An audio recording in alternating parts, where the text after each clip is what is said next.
Magandang araw sa ating lahat. My name is Jason Arroyo and welcome to my channel. Ngayong araw guys ay tuturuan ko kayo kung ano ba ang dapat gawin o ang preparasyon na ating dapat sundin before tayo mag-pruning ng ating tanim na ubas. Before tayo mag-pruning ng ubas guys, kailangan natin maglaan ng preparasyon kung saan ito ay dapat natin gawin upang magkaroon ng maraming bunga ang ating tanim na ubas sa ating mga bakuran. So ngayon guys ay abangan nyo po kung ano ba ang dapat natin gawin sa ating ubas para magkaroon tayo ng maraming ani. Huwag po kayong aalis guys dahil magsisimula na po tayo ngayon. Sa lahat na po pala na hindi nag-subscribe sa aking channel, I'm hoping po na mag-subscribe na po kayo at mag-click na rin po ng notification bell button. So doon po magiging updated po kayo sa lahat ng videos na aking upload sa aking YouTube channel. Before po tayo mag-apply ng fertilizer sa ating tanim na ubas, first kailangan po natin handa yung ating abono and then yung isang balde ng tubig. Kailangan din natin maganda yung empty po na sisidlan ng sardines. So ito po yung kailangan natin ihanda, yung abono, yung lata, at saka yung isang balde ng tubig. Ito po yung ubas na ating applyan ng fertilizer ngayong araw guys. Before tayo mag-apply ng fertilizer sa puno ng ating ubas, make sure po na na-cultivate na po yung soil dito sa kanyang puno. Para maganda po yung penetration ng air at saka ng nutrients. Mga almost 3 years na po guys itong aking ubas dito sa aming bakuran. Ang ating gagamitin na abono ngayong araw ay 3-14 or complete fertilizer. So kung wala po kayong complete fertilizer, pwede din po kayong gumamit ng potash or any po na fertilizer kasi pwede din po itong apply sa ating ubas.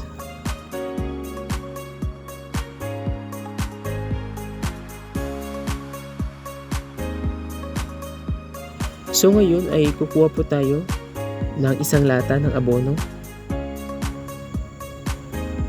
Kasi yung need po natin is isang lata lang po is katumbas ng isang balde na tubig.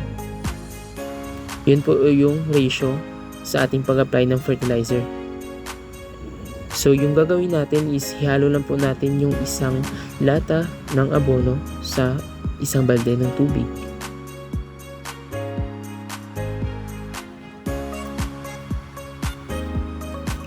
Haluin po natin yung tubig na mayroong fertilizer ng paunti-unti hanggang sa ito po ay matunaw at maging kulay puti na po yung kanyang tubig. Ang ibig sabihin po is natunaw na po totally yung abono na nakalagay.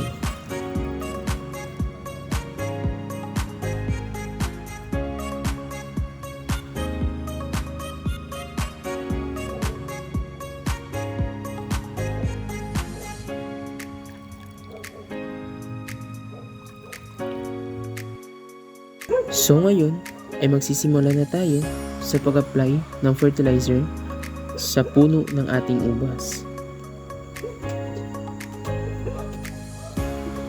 So bali 3 puno lang po ng ubas ang meron ako dito sa aming bakuran. So ito po yung Baikonur variety.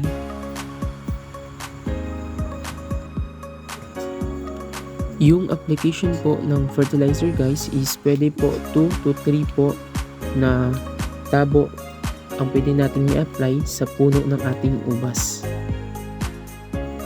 Mas maganda po kasi guys na nakahalo po yung fertilizer sa ating tubig para mas mabilis po ma-absorb yung nutrients ng ating tanim na ubas. Unlike po if direct po yung pag-apply kasi minsan yung abono is buo-buo pa po, so matagal pa po ito matunaw if direct po natin i-apply sa puno ng ating mga ubas.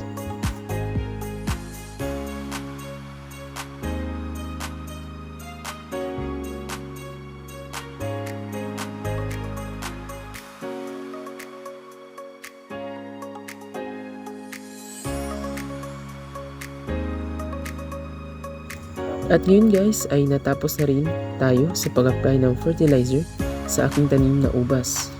So ito na po yung kanyang kinalabasan.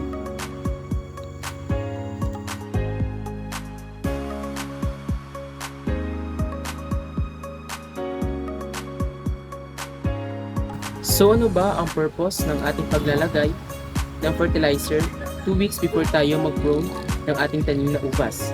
So alam naman po natin guys na ang fertilizer is very vital po sa ating mga halaman kasi ito po ay nagsusupply ng nutrients para sa overall growth po nito. So ngayon po ang ating i-apply na fertilizer sa ating tanim na ubas is triple 14 or mas kilala sa tawag na complete fertilizer.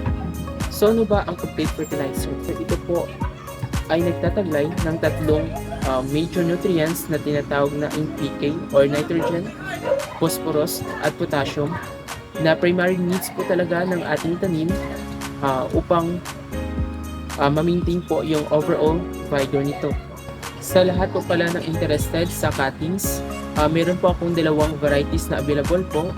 First, we have po na Baikonur variety. And then second po, mayroon din po akong White Malaga variety. So sa lahat po ng interesado, just message na lang po ako or just comment below na lang po if gusto niyo pong bumili ng grape cuttings.